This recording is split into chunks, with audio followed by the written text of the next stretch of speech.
vampirism, mythology, decapitation, witchcraft, marijuana, defamation. It's not at this moment. Maybe later. Maybe a YouTube video will show up like this. The Fang Weekend at Medusa's. But anyway, we're here to celebrate Marc Palm because he finished something. I don't know how you all feel. Finished something. Yeah. What did you? Yeah. What are we? Give them the nitty gritty details here. Yeah. Let's turn it over to Marc, and with Marc is his partner Rachel, and they have a whole itinerary here tonight. So if you want to put anything in the chat, I'll be watching it. But let's just let them do their thing, and then we'll just pile on when they're through. I think of it as a pseudo-infomercial. I wish I could have gone so far as to do graphics and show a count of how many orders were being placed at the time, but it's not at this moment. Maybe later. Maybe a YouTube video will show up like this. But yeah, it's been close to 4 years since the last Fang book came out. A lot's happened in 4 years. I mean, stalling me out from finishing it, but I think taking this long was good because my skills built up and storytelling ability and editing. Like I was writing it up until the very end, and when I was lettering it, just changing things and making sure it was going to be like top notch. I mean, I broke my arm in the last 4 years. That kind of right after we me moved a little bit. I did the work for Mad Magazine. Nearly won an Eisner for it. Then done other freelance stuff over this COVID era. Doing some freelance work for a board game, card game with Mitchell Bell here in Seattle called Fate Quest. We're going to try to launch a Kickstarter later this year for that. Once we can finish it all up. But yeah, there's been a lot going on. Yeah, so you had a lot going on. So it took you 4 years, but yeah, you were doing a lot of stuff, or I think it's worth the wait. Having a lot. Yeah. What's the nitty gritty details? Page number and the book whatnot. itself, it came to be about pages. It's all 5 chapters, or 6 chapters with an epilogue, I guess. And it's in the same little paperback pocketbook style that I wanted to emulate. Full glossy cover. Yeah, it got a good shine on it. The paper, I was able to get like a cream paper, so kind of emulate actual like paperbacks a little bit. Oh. I wish it was a little like grittier stock, but it does the job. Yeah, reproduced pretty well. I use a print on demand company called lulu.com, and the quality is fine for what it is, and it's it could be better, but I'm not a big fancy publisher. I can't do that kind of thing. So I work with what I got, and try to work within that boundary, I suppose. Well, let's play this trailer so people know what we're talking about here. Oh yeah, Marks of the Fang. No. Oh no, the actual trailer. The actual trailer. Here we go.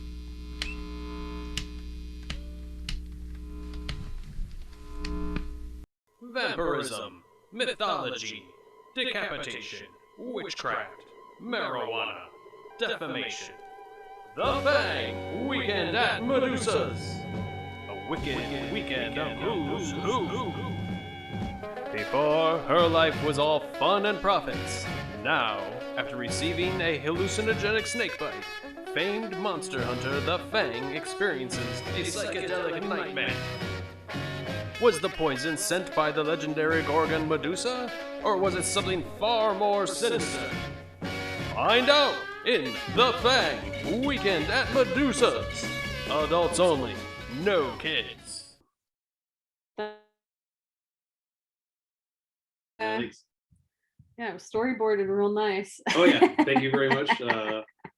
You were actually the inspiration for wanting to do this and plot out all the little spots and help me write out the dialogue. The music I stole from some obscure surf rock instrumental band. Might as well Yeah. That's that, put that out there. I did not make that. But yeah, there's a lot going on in that. So let's start from the start. It has Selfsatisfied Books. Right, So yeah. what's the deal with that? Self-Satisfied Books is basically like back in the very late 90s. My friend Levi Bailey and I were trying to start up a CDR music label. And we were both doing experimental music and noise. We had friends that were doing it. We lived in a small, crappy town.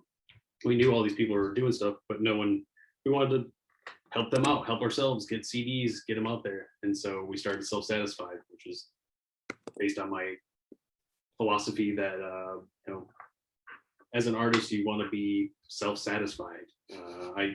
It's important to, have an audience and know who your audience is, but I don't think it's as important to be dependent on them. Mhm. Like, if I'm making this, I want to be loving what I'm doing instead of creating it for somebody. And so, it's sort of a sickness, but I also think it's healthy to be self-satisfied with, what you're doing. So that he went off with music and has done things with that. I decided to go with the book and publishing stuff. So now this is the more matured version of that. I even have a website now, selfsatisfiedbooks.com. And that's the primary place you can buy the book, right? Yep, between there and my Etsy. But on the new website, it's basically a Shopify that you purchase this and it goes through Lulu. So when you purchase it, Lulu will print the book that you want and send it directly to you.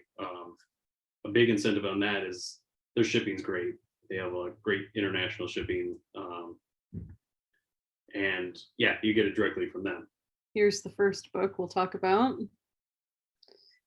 But Self-Satisfied, that's the primary place. So you're gonna have maybe more stuff coming out? Yeah, I think I got a couple of other right now books you got that your are published. Etsy that you got everything on here. Right, and the incentive going to Etsy is that the books I have available on there I can sign because they're coming from me personally. I'll ship them. I'll put in little extras like maybe a copy of Scarf, the comics newspaper that I appeared in. But I can sign them and whatnot, and that's a little bit more personalized. And free shipping on the Etsy stuff. So that's a little more attractive in that way.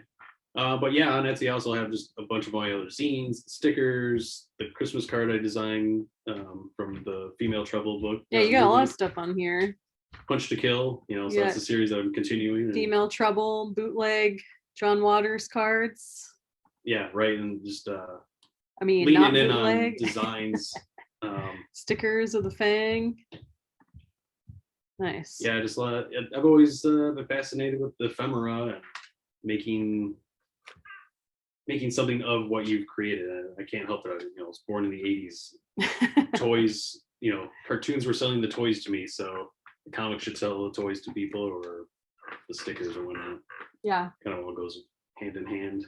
So Etsy for stickers and things, and little doodle straight from you, free shipping versions of the book. Yeah. I'll sign. For Self-Satisfied. Yeah. Oh, no doodles. You got to go to my Patreon for that special offer. Yeah, we'll get to the Patreon. So, and then Self-Satisfied to buy it from the publisher. Yeah, get it direct, and it's a little cheaper. So it's a good way to go that way. Nice. So, but and then I also you're have the them in a bunch primary of stores. Yeah, I was gonna say you're the primary distributor right now. Yeah, publisher, distributor, creator. What stores have you been lining up? I hit up about 20 stores right away. A lot of them have already carried the first Fang, either through my own, personal contact with them, just emailing them, asking if they could sell it, show them a little trailer or PDF, give them an idea. Anything to kind of make it easy for them to decide that this is super good option. But yeah, currently of all those people that I contacted, there was a handful of bites, and we got the Comics Cave and PDX down in Portland. They were the first ones to snatch up a few copies here. Got Silver Sprocket in San Francisco, Vault of Midnight in Michigan. They have a location in Ann Arbor, and they bought a bunch of copies. Atomic Books out in Baltimore. Speaking of John Waters and Gotta get those cards in there too. yeah, the female trouble. Yeah, I hope you would appreciate that kind of thing. So sue me. That's the risk you take while being a fancy weirdo artist like me. And then recently just saw a photo online from Fourth Wall Comics out east, or I'm sorry, out in the Midwest. You know, that was out east. They just got their supply and they posted that, you know, they Out highly east, recommended. It's pretty vague. What's out east? On the East Coast, I Oh, think I'm they grilling are you here. in. You didn't write down. I didn't write it down. Fourth Wall Comics. Fourth Wall Comics. Look it up online. Jared Cody Wolf is an artist. He works there, and he's actually a contributor to the Fang, Marks of the Fang zine.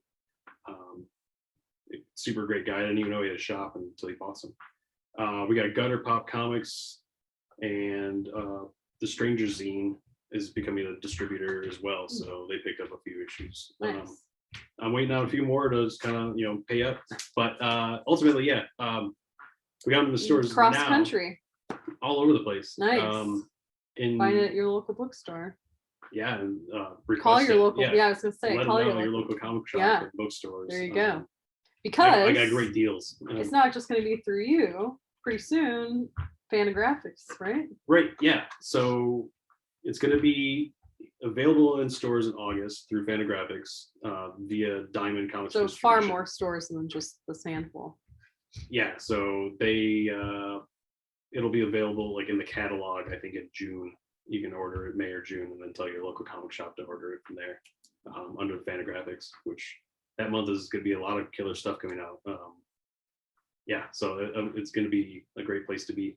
I absolutely appreciate and benefited from that distribution. I'm lucky to have it. So I believe they trusted me, and not just because I work for them.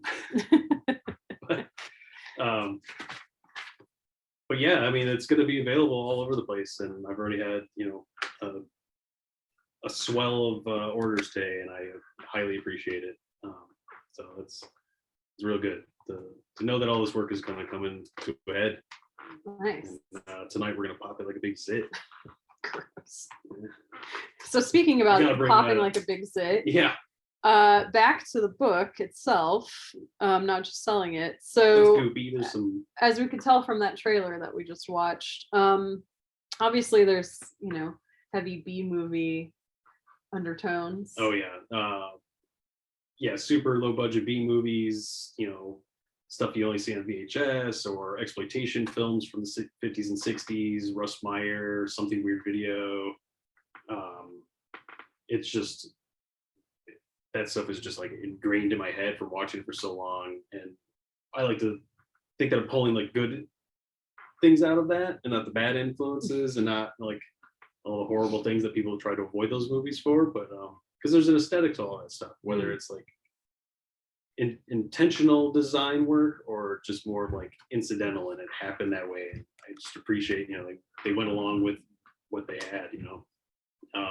And I just want to lean into that kind of influence, whether it's the music, which is the kind of stuff that was in the trailer, to the vocal track, you know, just referencing radio spots or, you know, movie trailers that were on, you know, on the radio, or the spook show trailers when, you know, way back in the day, they'd show a couple films and they'd have like, in the theater tonight, a ghost will appear. King Kong will be on stage. You might find a dead rat And underneath. so like you know. people were in costumes, then they would like come behind and Yeah, take your chair. Or yeah, something. and it was, you know, a popular buzzword right now is, you know, it was like a kayfabe. They tell you that there's going to be a dead body in the audience. They tell you there's King Kong's gonna be there. It's a guy in a gorilla suit, and the dead body is like a, you know, rubber skeleton or something like that. Like it's there is literally those things, but you know, once you got when there, we you're go like, back to movie oh, theaters, we should start those back up. yeah, we That's gonna get people back resurrect in the seats. William Castle. Who's gonna get people back. I mean, that's what the news I heard. That was Alamo Drafthouse is, you know, they need help. I told you that Yeah, news. well, I know. Oh yeah, I'm just okay. saying.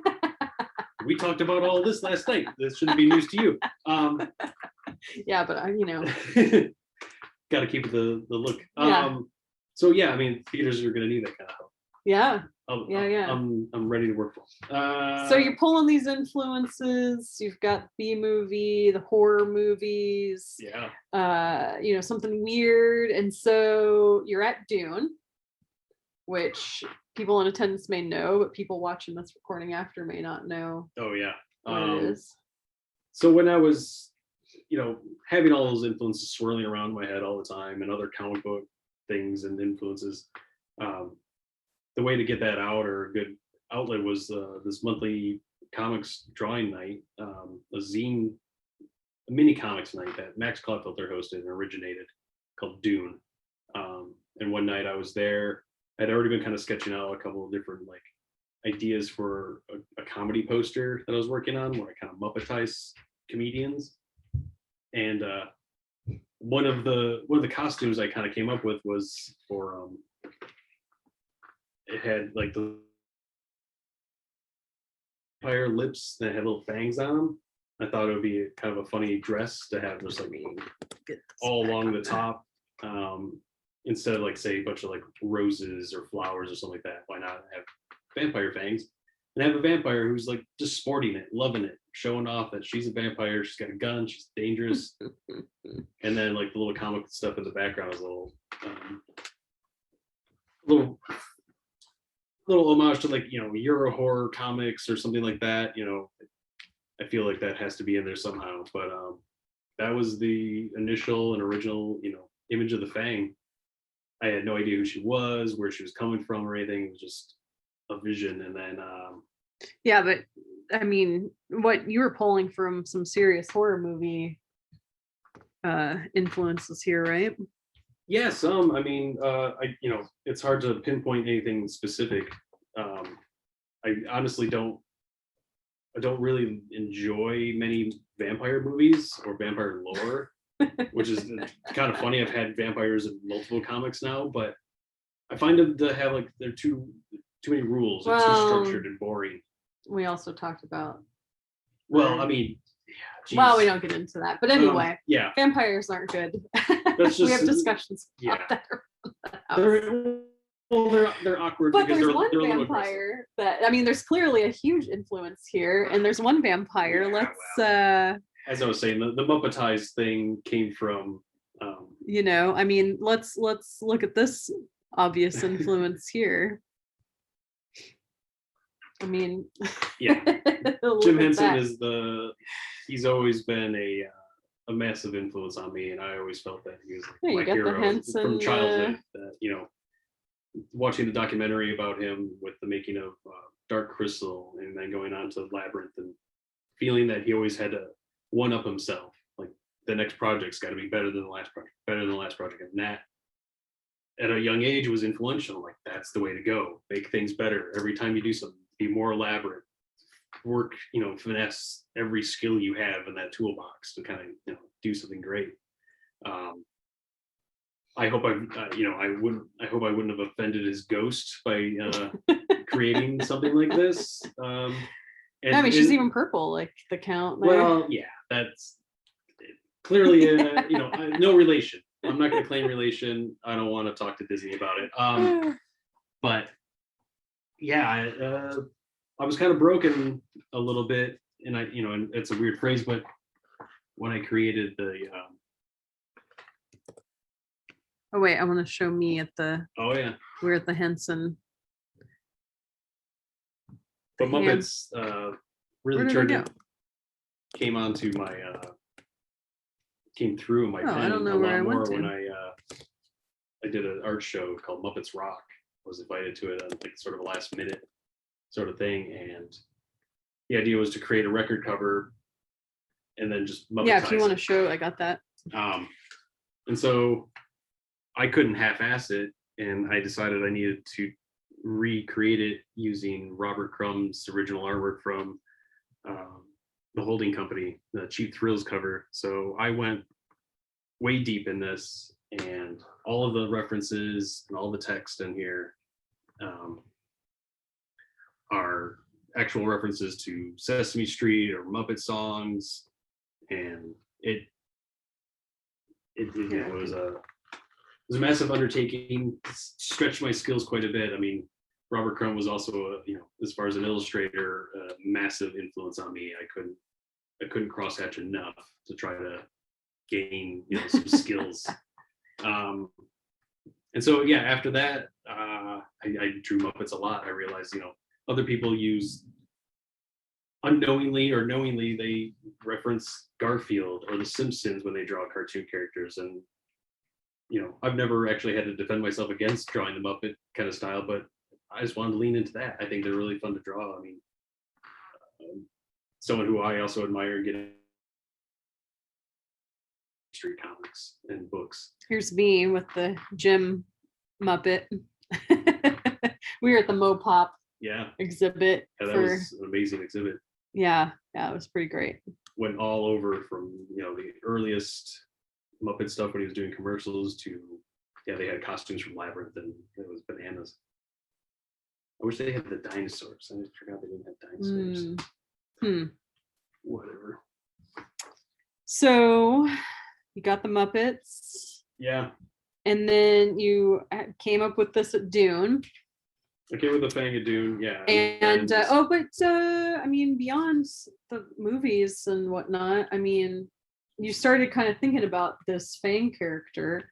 Well, yeah, I mean, it wasn't just, you were influenced by some ladies in your life. Absolutely. I mean, this, being just like the initial thing was just like, let's just have a cool, badass character, female character that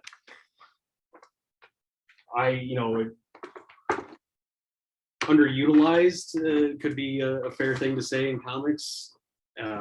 As a strong lead character. So I wanted someone, I felt like putting her as a vampire and someone who feels that she's, better than other monsters or humans or whatnot, gave her a lot more confidence, a lot more strength to just like be who she is without any sort of, regard or restrictions. And I think that was a great way to, write a female character, really just push that. And because I was influenced by, my mother and my grandmother were very outspoken women. They'd probably be referred to as feminist in ways here, but I don't know if they would agree with it if they were alive, but I think they were. And I've had, my cousin Danielle is a massive influence.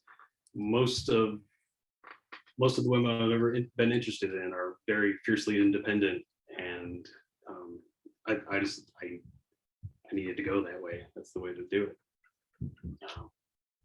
Nice. So you drew that character, and then Thick Thieves. Yeah. So we came along. Yeah. Well, there was Dune, and while Dune was happening, there was the newspaper, The Intruder, which I organized and edited, and with several amazing Seattle cartoonists, many of whom are in the attendance. room, I believe. Yeah.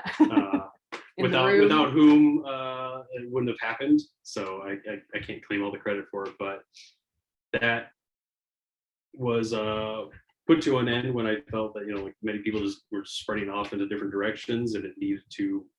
I don't know. I tend to think of things as fractals nowadays, and it needed to branch off. And so I think at that point it branched off.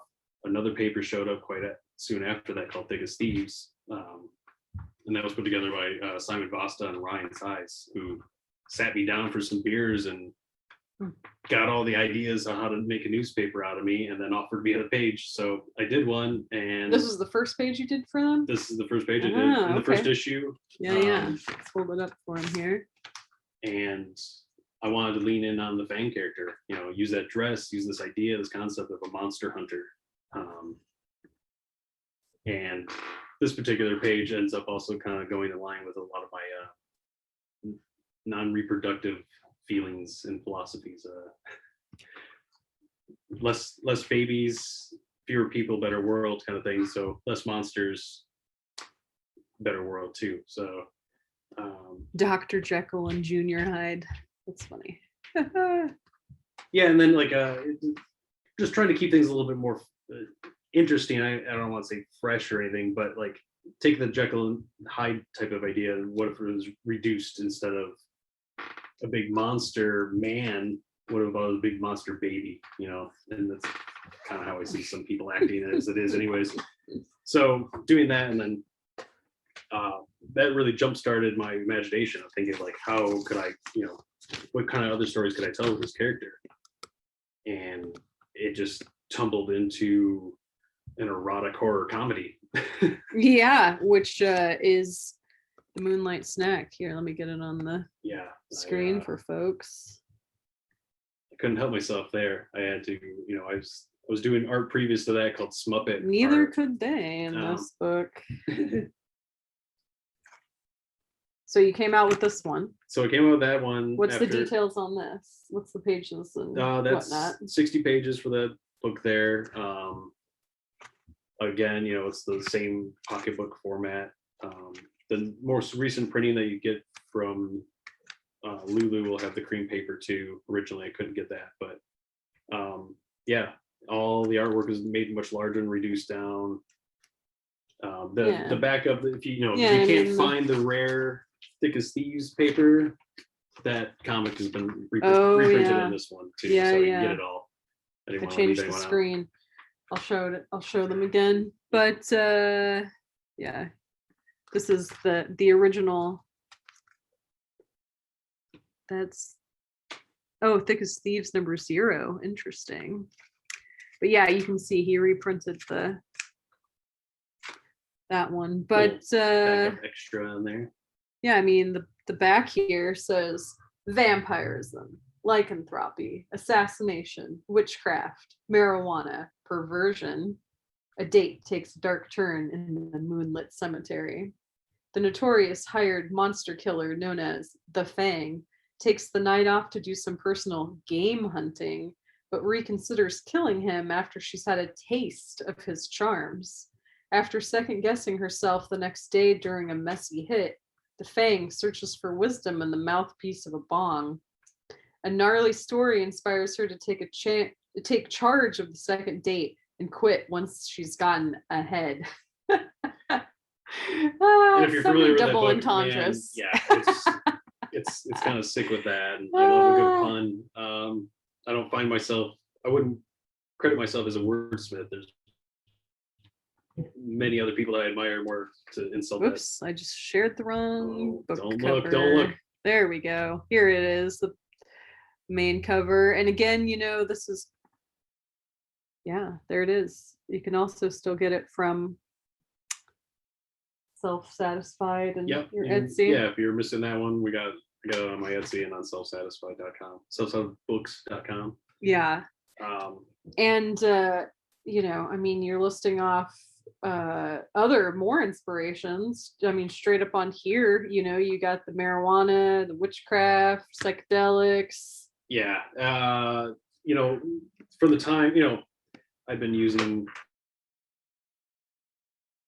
way before all this, and it just kind of like led into that as one of the big influences was being with you and hanging out and going to shows and finding that, through marijuana and alcohol, you can get some really great conversations going. A lot of people, a lot of good philosophies and views on life.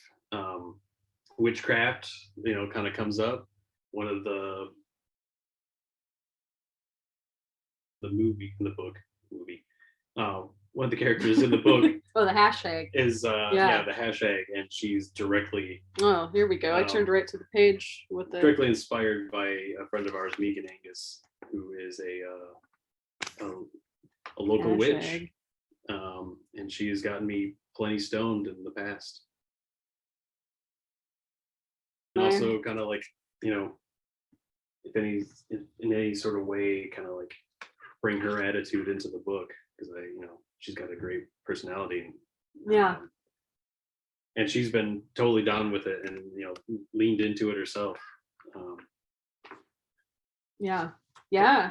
I mean, and beyond that, like we saw on the clips and these things, like fashion is clearly a big influence.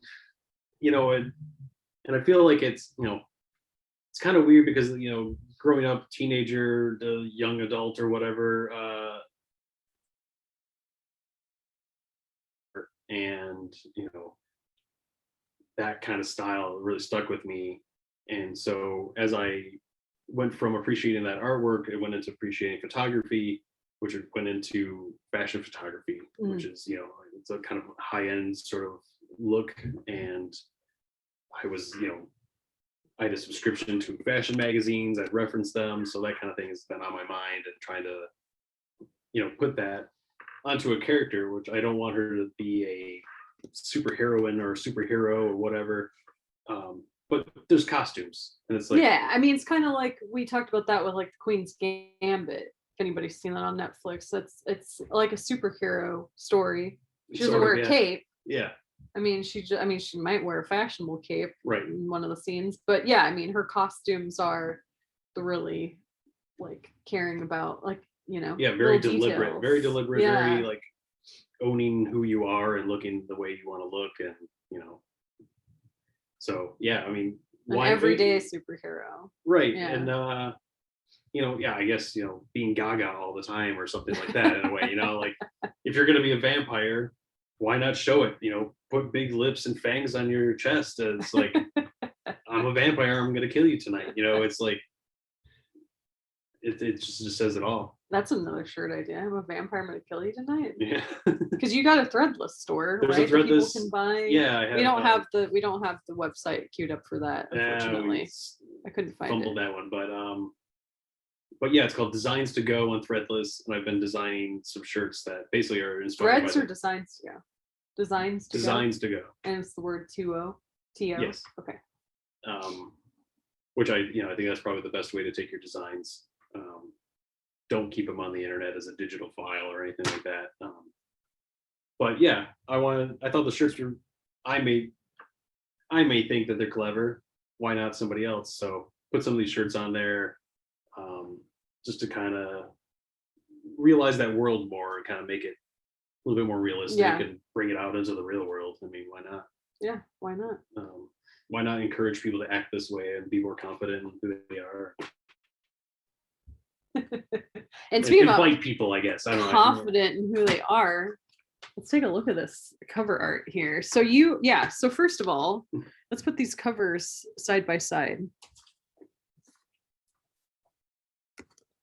so folks can, let me just do there we go.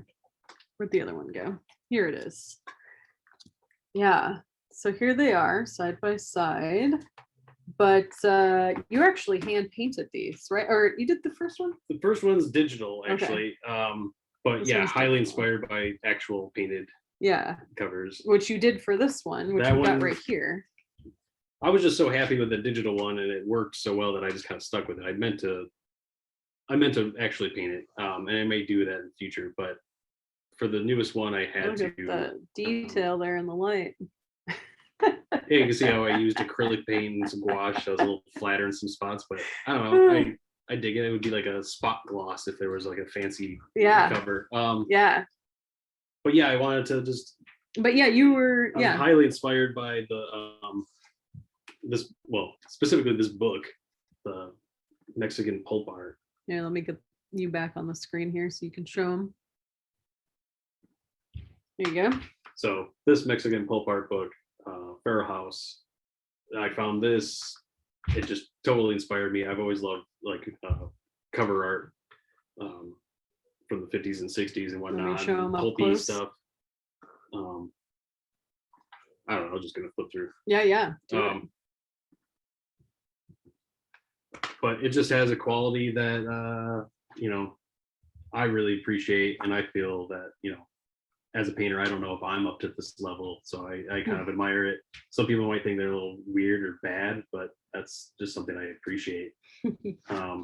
But yeah, just the whole thing of there's a background, eyeballs, and some in the foreground, and some horrific thing. The colors, it's just Some horrific thing. some awful horrific shit thing. happening. I mean, it's horror. Yeah. So that was a real big inspiration. And then after doing the first book, in between the first and second, I ended up getting my hands on a couple of these Euro horror or Mexican horror comic books. And, there's Sukia. She's got Medusa on there. Not a reference, but it was funny to get it. But these are like sexy little books. They're usually, 2-panel, 4-panel kind of stuff. And I got these online real cheap, but man, it's something that, I'm trying to pull the best parts out of, because some of these are not very good or wholesome, safe. But Smut you got in our house? oh, the smut, there's horrible smut everywhere. Yeah, what you got anything else in the smut pile over there? Well, going back to like pinup art and stuff like that, a lot of I feel great illustration comes from a lot of gag art that was maybe in just like Playboy or other men's magazines. But one guy that Fana put out a collection of Don Flowers, I just fell in love with. He's got such a beautiful design aspect, and it's just, there's just a line there that's absolutely, beautiful and tremendous to me. So I wanted to kind of emulate this, and in the second book I have a little section where that shows through pretty clearly. But yeah, just kind of, in some of those gags, the women tend to be the ones cracking the jokes on the men, and I think that's a pretty sweet thing.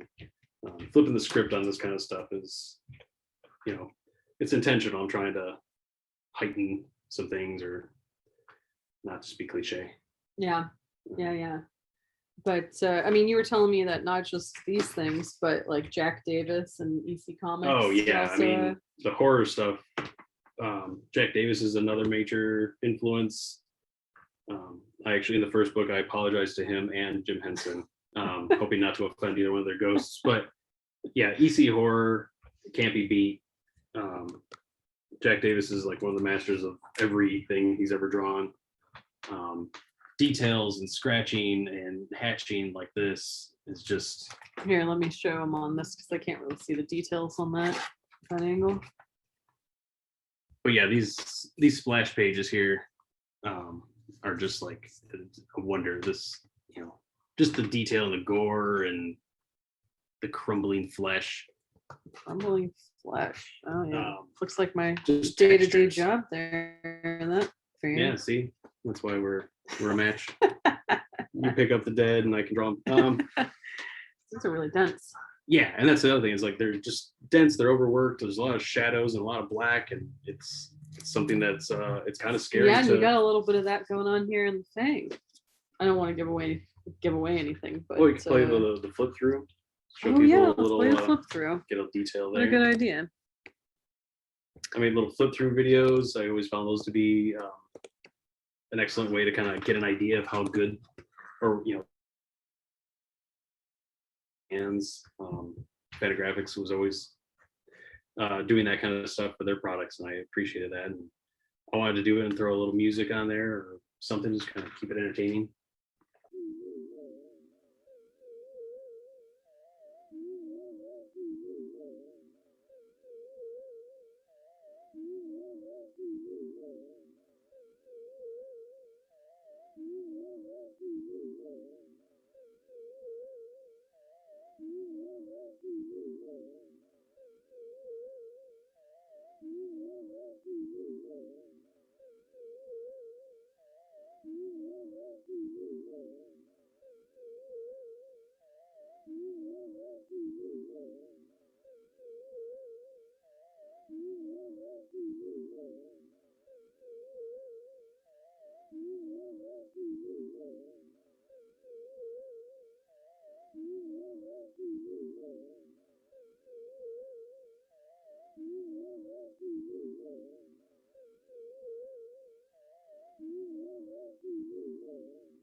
Awesome. So that's what it looks like there.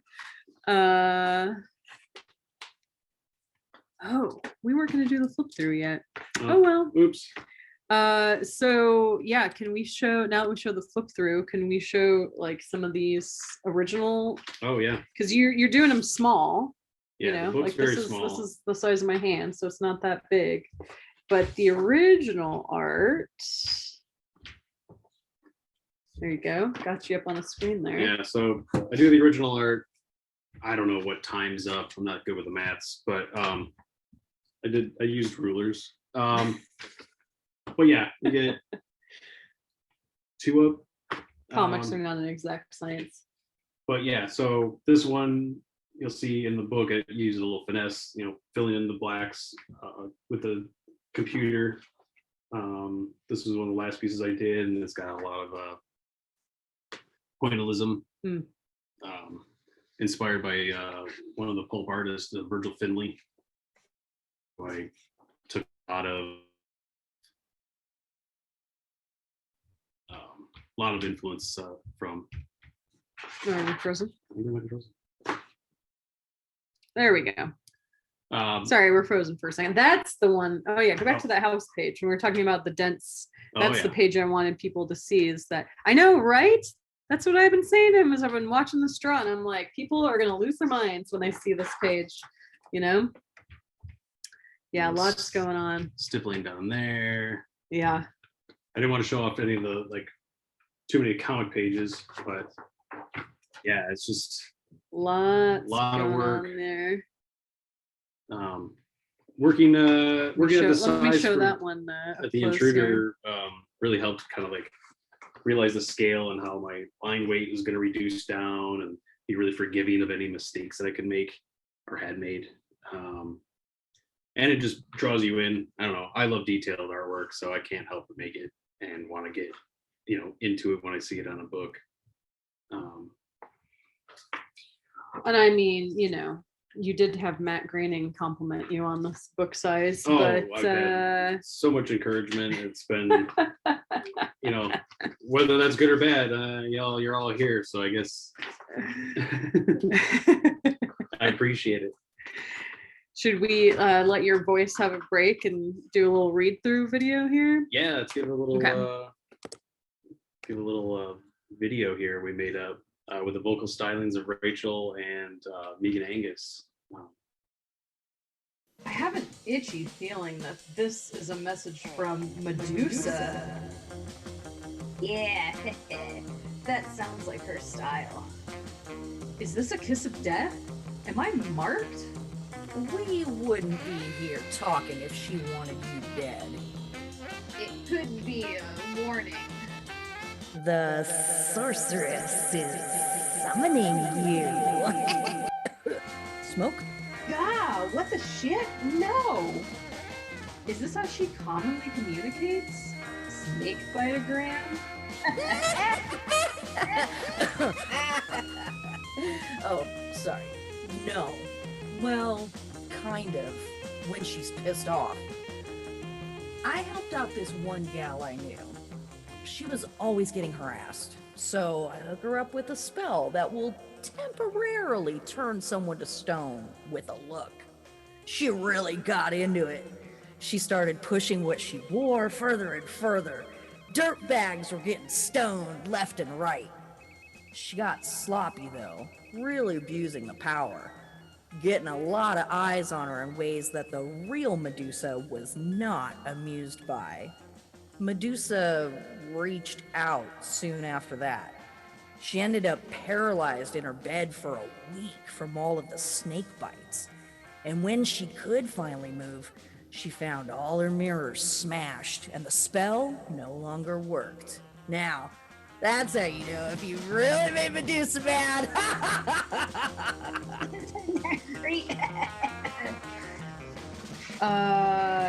That doesn't really soothe my nerves. Hold your horses. Let's take a look at the crystal and see what we can, see. Strange. Oh yeah, that's really weird. She seems to be split, as if she's in different places at once. It's really unclear where you will find her. We think she's at one of two houses. Go here first. Maybe you won't have to go here.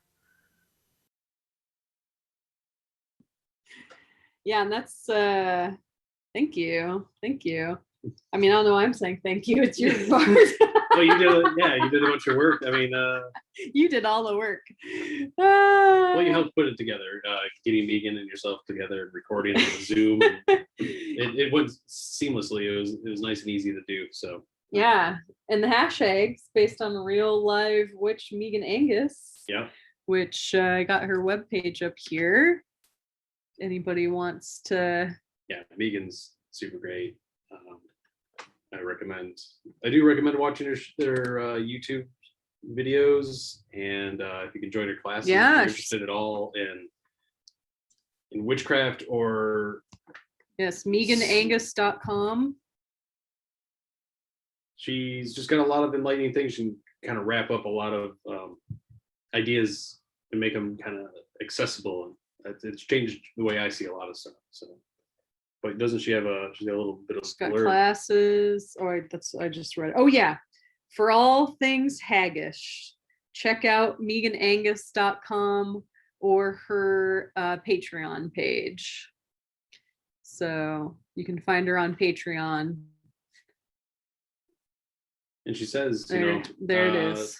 Smoking weed is a magic act. Yeah. Yeah. That's so right. it's Craft. Yes, craft. you really can get high as a magical act. Mm. Yeah. So that was pretty cool that we got to have her voice the character. That Yeah, it was a little bit. I mean, with her in mind, when I wrote the dialogue and how I have her acting out, physically, body language. It was pretty amazing to have her doing the lines and kind of like realizing that. I suppose that's probably like a screenwriter feels like when they have Jack Nicholson or have the actor that they wrote the part for actually play the part. yeah. Yeah. If you write for Bill Murray and you get Bill Murray to do it, it's got to be pretty mind blowing. So Megan Angus is my Bill Murray. But you had other cool people that you're excited about help you out. Oh yeah. So in the little flip through, we stopped on a little section of some fan art, and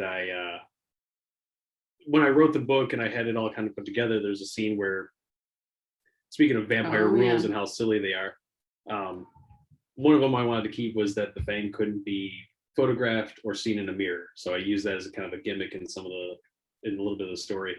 But at one point, there's a wanted poster shown to her because now she has a price on her head.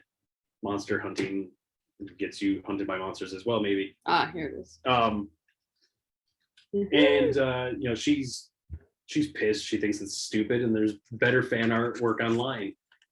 And I could have drawn all that fan art. I could pull from all sorts of influences and do my own stuff, but I wanted to get my own fan art, so I just put it out there and said, it was a contest. If you create some fan art, it could be published in the book.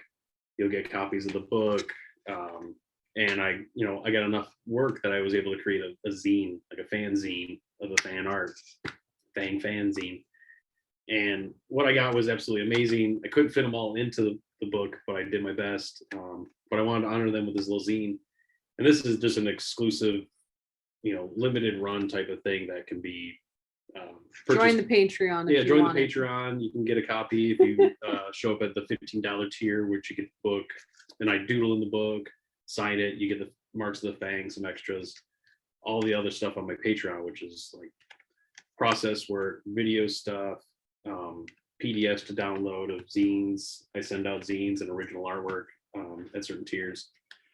I mean, you got the small versions in the back of the book. Yeah, I just using little clips of them wasn't wasn't nice. fair, so I want to glossy version. Yeah, and the people in this are amazing. Like the cover is by my long high school buddy Matt Lucchini, who we influenced each other while we were growing up. He's the first person to even give me fan art in general for the Fang, which was very nice of him. And so I included that on the cover. On the back cover is we got JT Wilkins, who created. I love his color work, and so I was happy to see him come up with something really cool. And we got like up and coming Jasper Juvenile. We got Jared Cody Wolf, Patrick Ian Rooks, some locals. We got Neil Devlin, and it's just it was awesome. I couldn't be more grateful for that happening. Despite such a selfish reason. to get fan art. I mean, you're supposed to just accept fan art. You don't ask for it. Yeah, I guess so. Well, the cover. Yeah. Yeah. Exactly. But yeah. But yeah, it's been quite the trip going through all this. Yeah. We mentioned the Patreon, which is where you can get it. So what's the deal with that? Oh, I just went through all that. You went through with the Patreon. Where you get the Patreon? Yeah. Yeah, the incentives like No. I mean the whole Patreon. the whole Patreon. Yeah, this is the part of the show where we pitch the Patreon. I was talking Fang about fan Patreon. club. Yeah. Oh, the fan club. Yeah. Yeah. I was saying you get you get all these extras as far as like PDFs. I've put extra comics on there. There's a lot of process stuff. There's videos. Basically, it's a fan club. And so if you sign up, I'm going to treat you as the best fan that I have. I mean, you're willing to throw some money at me monthly, whether it's $2 or $15, which I don't expect anyone to keep that up monthly.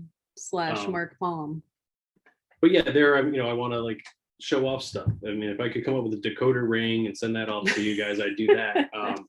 Maybe at another special offer price point. But yeah, everything you kind of get early on that. I get input, and then it all goes out to the socials after that. So you always the first line of defense, I suppose. Oh, doodles! Unlock this post. Become a patron. Yeah, and there's a lot of stuff, but there's maybe not room for it on social media. So I have this, kind of deluxe special edition. Ooh, can we talk about that now? Yeah, I mean, seeing that the books are small and the artwork's big, and with print on demand options, they're not like limitless, but there's a lot of things I could do on that and do short runs of that I wouldn't be able to do, or maybe couldn't convince a publisher. Short runs of. I might not be able to convince a publisher that it's worth their money to do it, but if I can make 50 copies for 50 people who are actually interested, then I'm going to do that. I mean, also it's just it's self-satisfying to create a hardcover book of your artwork, and so I want to do one of each of these volumes where it's a larger reproduction of the artwork, not actual size, but it's going to show the artwork better. I'm going to have like all the pencil stuff, a bunch of sketches, all the pinups, anything I've like put on Patreon and kind of shown off, and this will be kind of like the collector's edition. So if there's any that's really going to be fans, of the thing of the first of weekend Moonlight Snack. Yeah, that'll be the first. Well, one let's do the flip through of that one because we missed it earlier. Oh, sure. So they see what they're getting in large size. Where did it go? Not safe for work. So Eli, if you're still at work, you might want to shield people's eyes.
So there's gonna be a large hardcover version of that.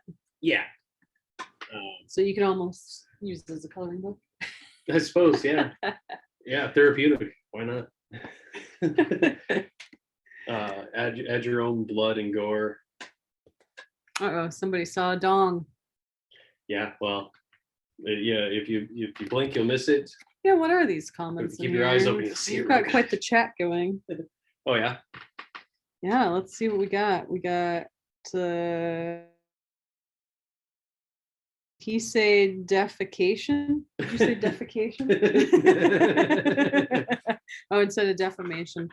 Oh, lots of good feedback.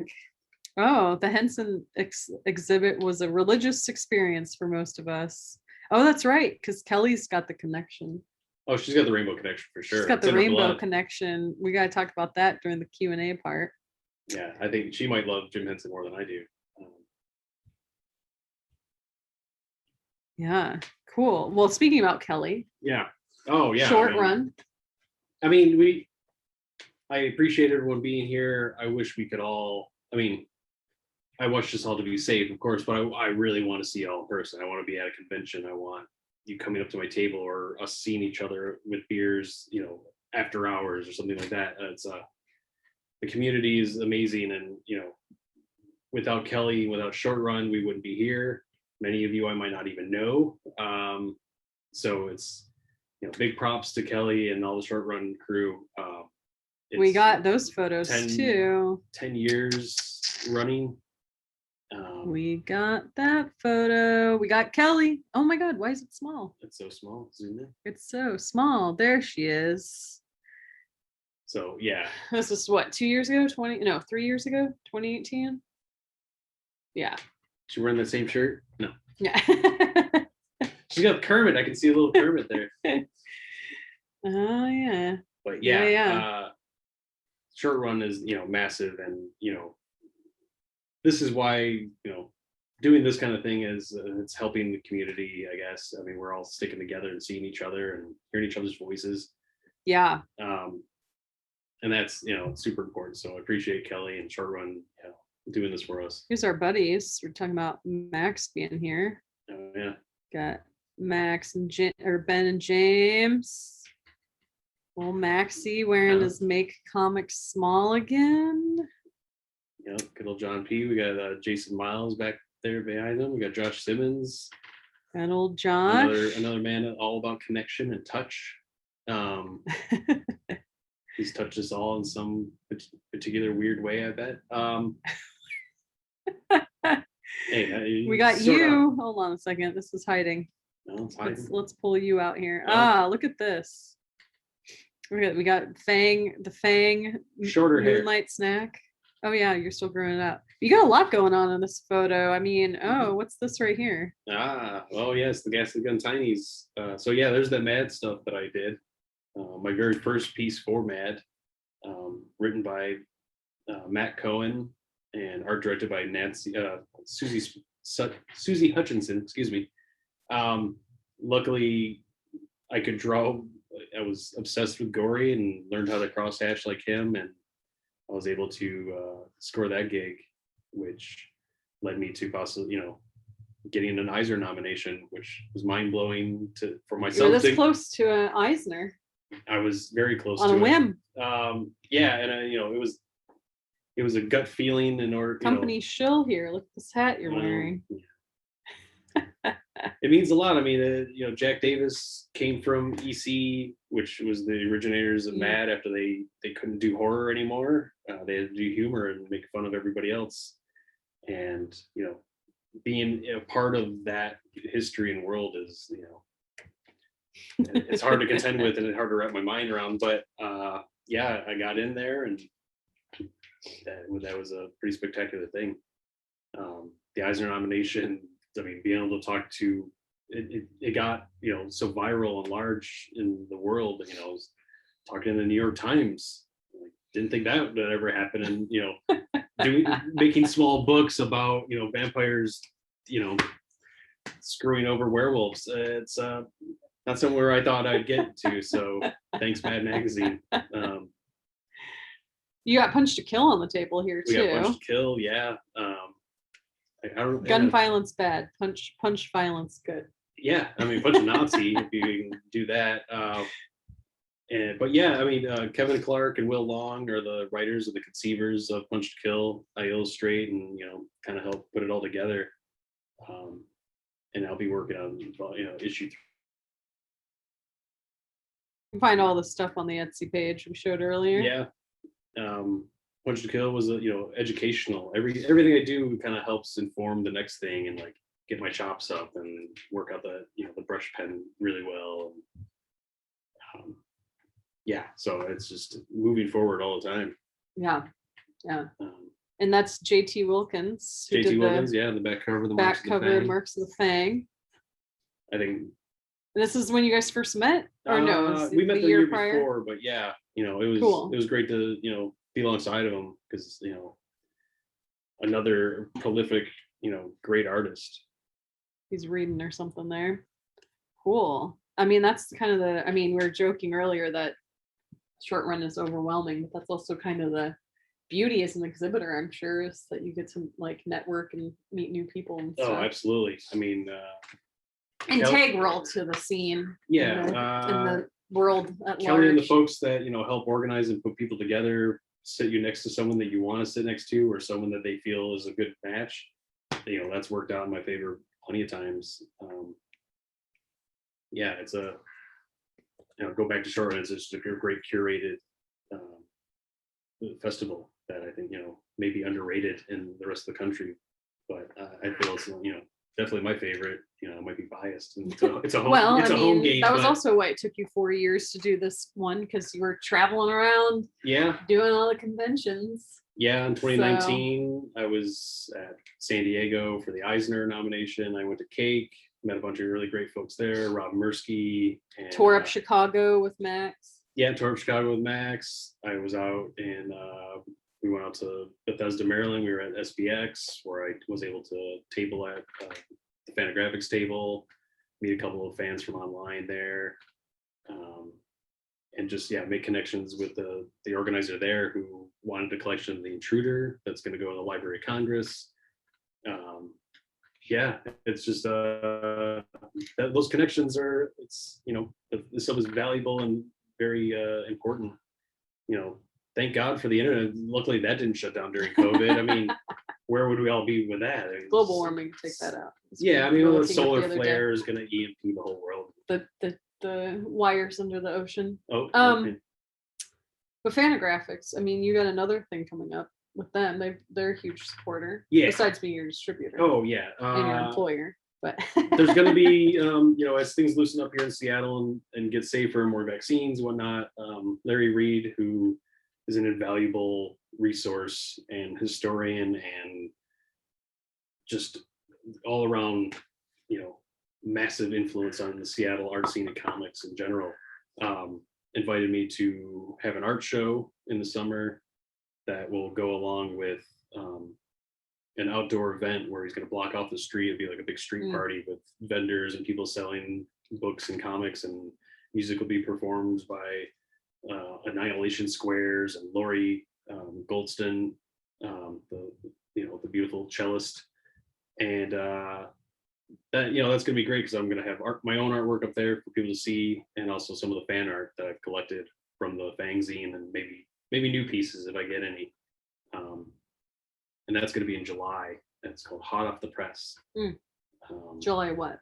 I don't know if the date's been nailed down exactly. July. I mean, do we know anything right now? Yeah, exactly. And that's the thing. Is like it's set. Unless anything drastically terribly goes wrong, rear up, and suddenly we're all back in lockdown again. Yeah, unfortunately, that's possibly a case. But before that, I got invited to another. I got invited to a podcast. It'll probably be another live video podcast with the gentleman from. They used to work at Comics Dungeon and did a podcast at the time. It's called Panel Jumper, and I've done a previous episode with them. We talked about the Fang. We talked about Mad. Right after I'd done that, they hit me up, and now that they saw this new book, they want to talk about that and more. So that's going to be happening on the 22nd of March, or at least if it's going to be live, then it'll be Monday, the 22nd of March. We're going to be talking about all sorts of stuff. Nice. Want to put that on the screen so you can see?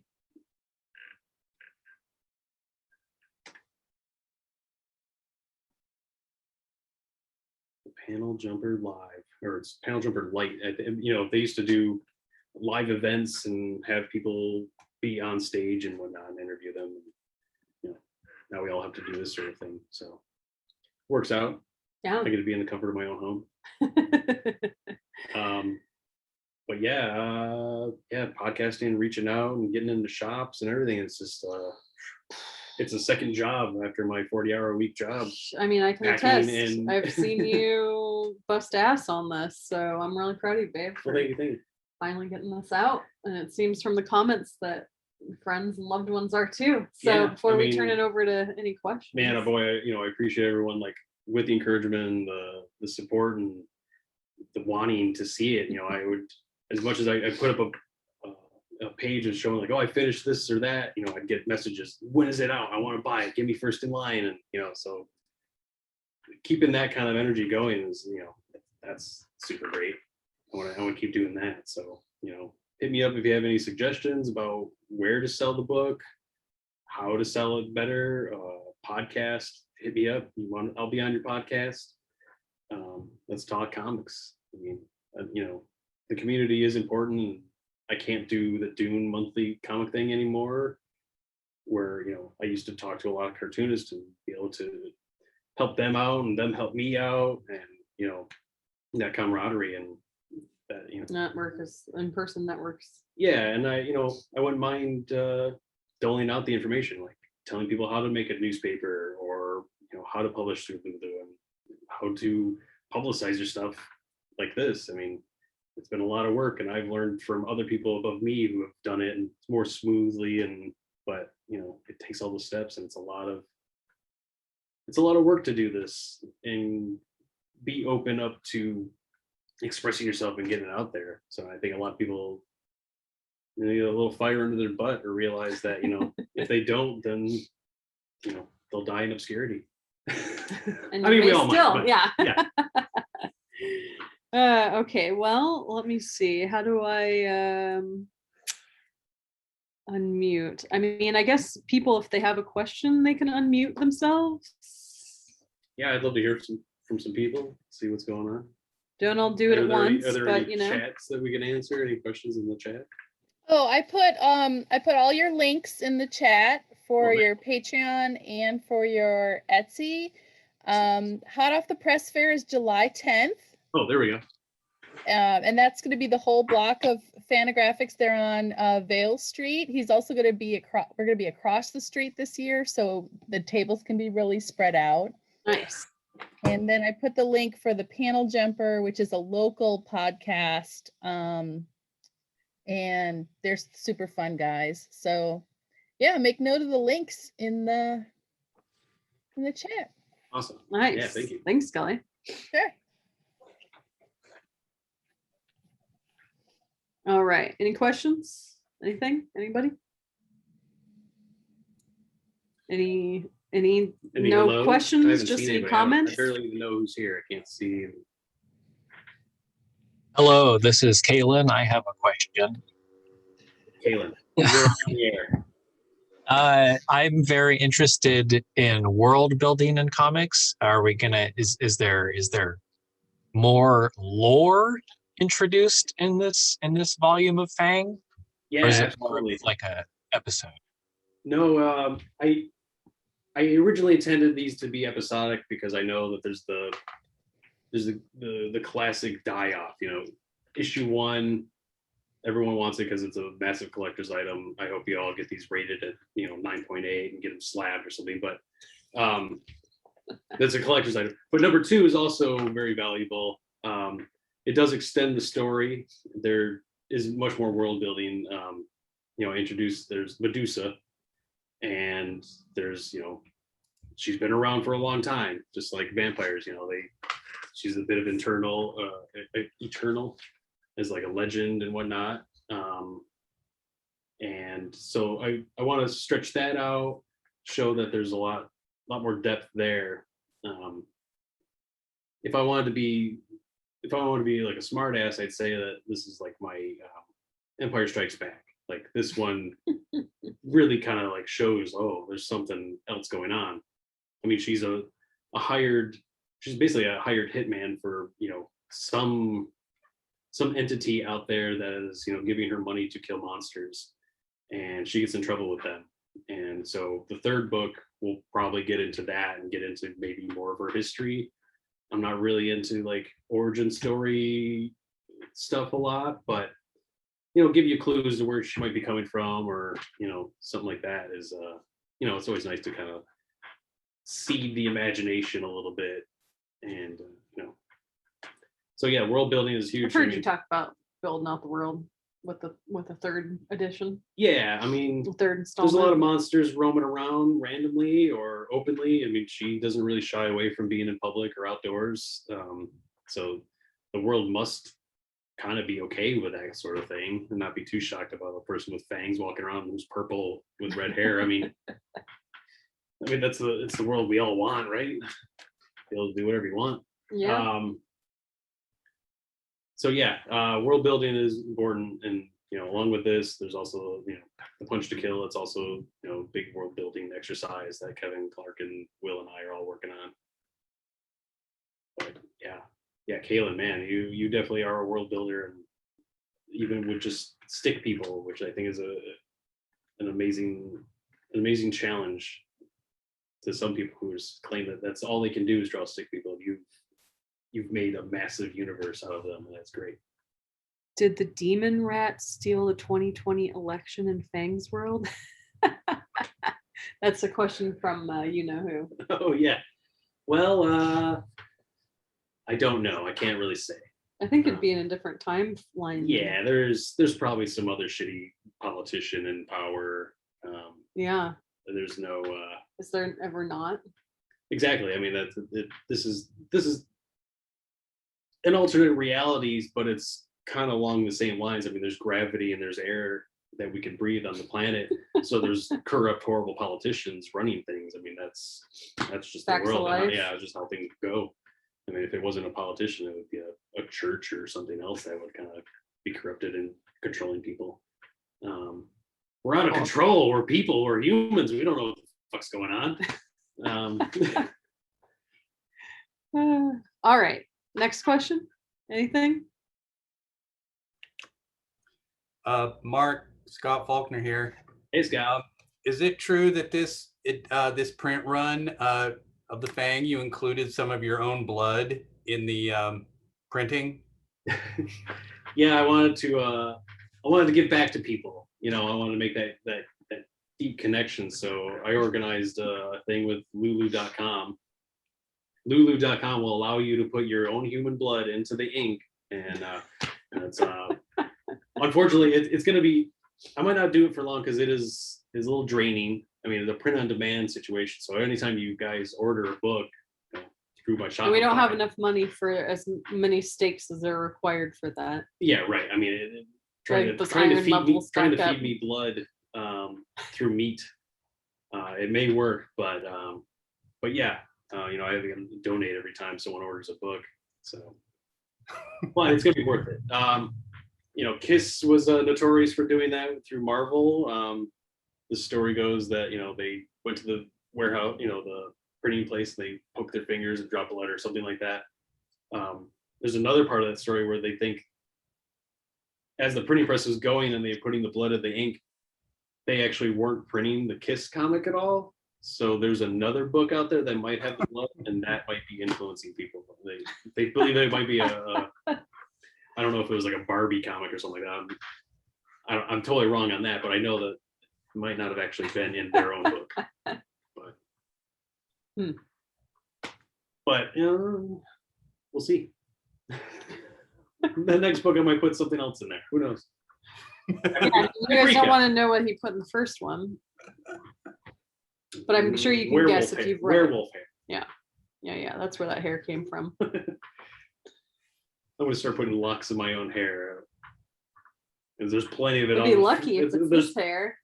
There's plenty of it all over the floor and So my some of the teeth gun. cats. Yeah.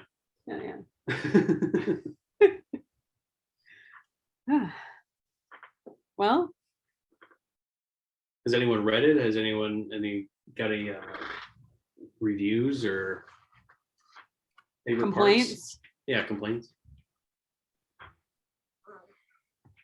Nope. No. They're waiting for it to Just come in the ordered mail. it today. Excellent. I read it the other night. Who was that? Max? DG.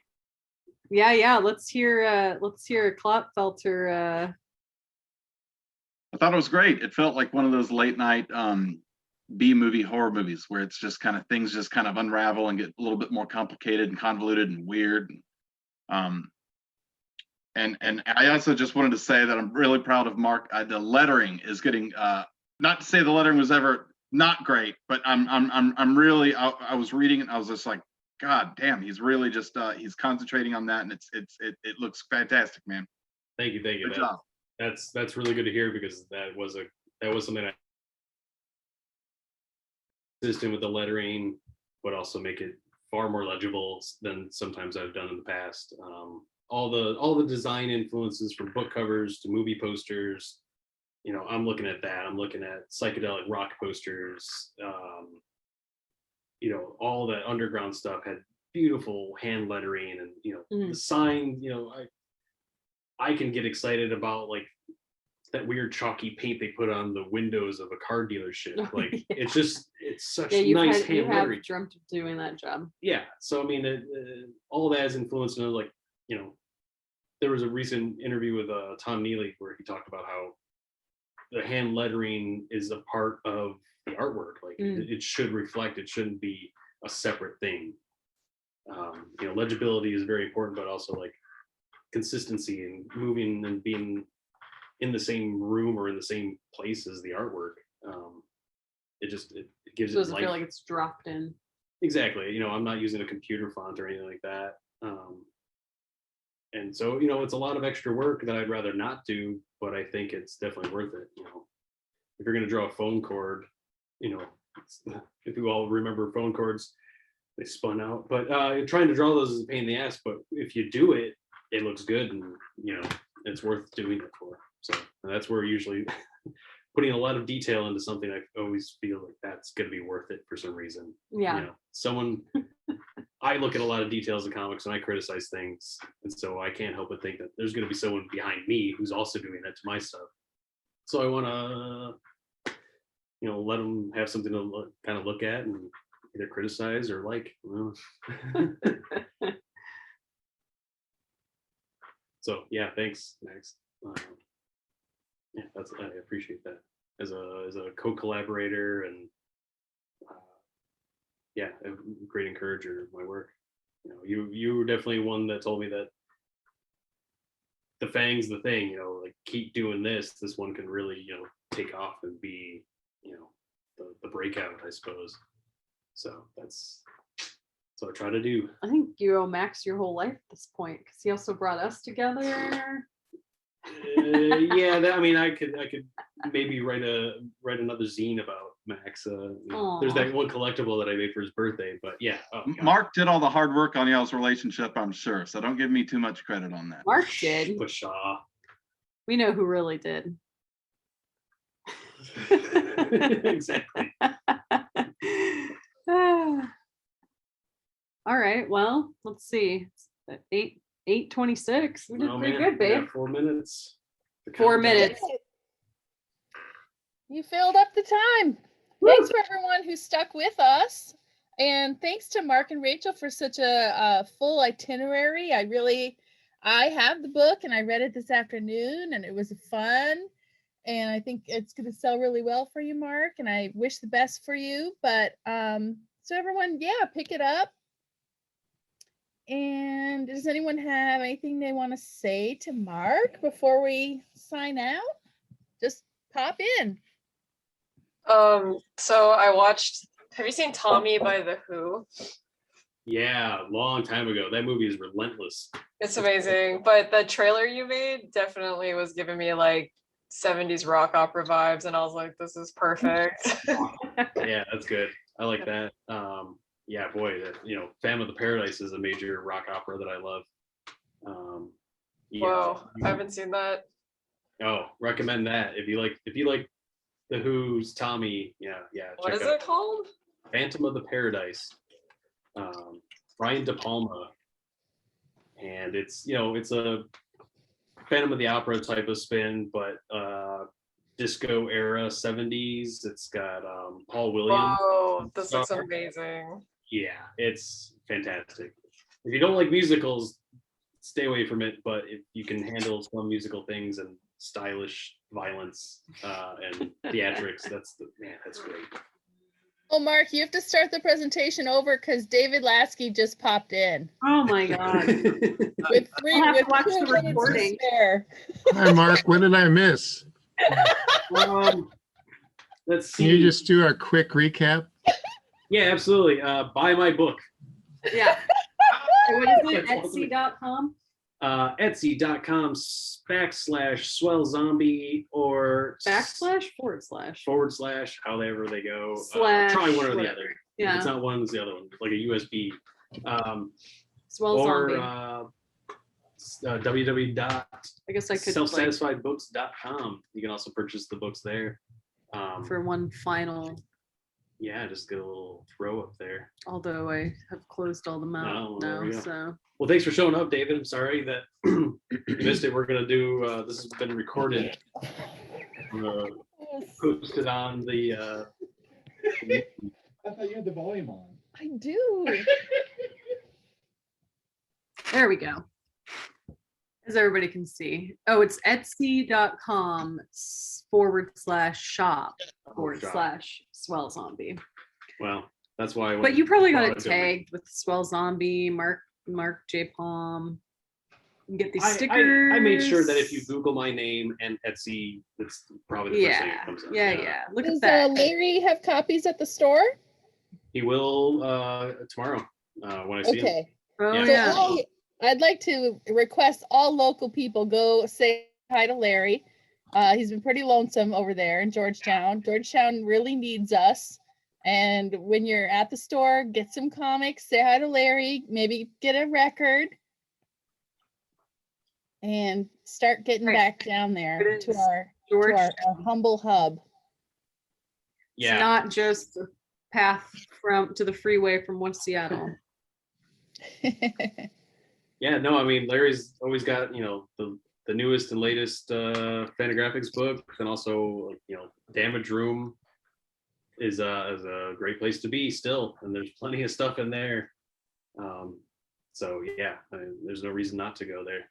Hey, you didn't plug this offer. $20 for all these things? Oh, yeah, if you go to my Etsy, you can get all 3 of the books. You get the first book, the second book, and the Marks of the Fang. $20 free shipping. That's probably about the best deal. How much to throw in some stickers? Or they come with it? Maybe. There's the Weed Witch. Yeah, Classic. What is that on? that's on that's a customer who put it Yeah. on a lamp. Weird. Yeah, I That's got a so lot of great- funny. yeah, Well, but there's one of those cards again. Nice. Well, yeah, this might so be. Okay, I might pull the plug. Yeah, we've gone Yeah. over. It's 8. let's drain this puppy. Thanks so much for showing up, everybody. We got to support each other when we finish new work.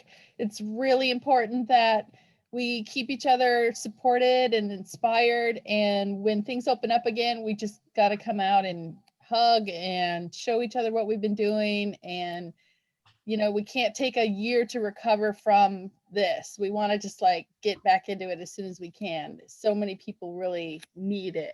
Right. So thanks for showing up, and congratulations again, Mark.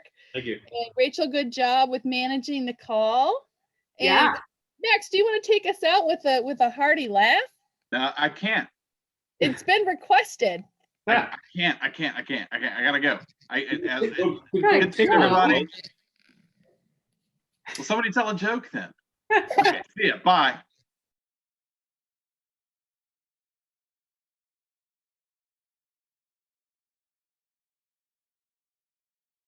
The Fang Weekend at Medusa's.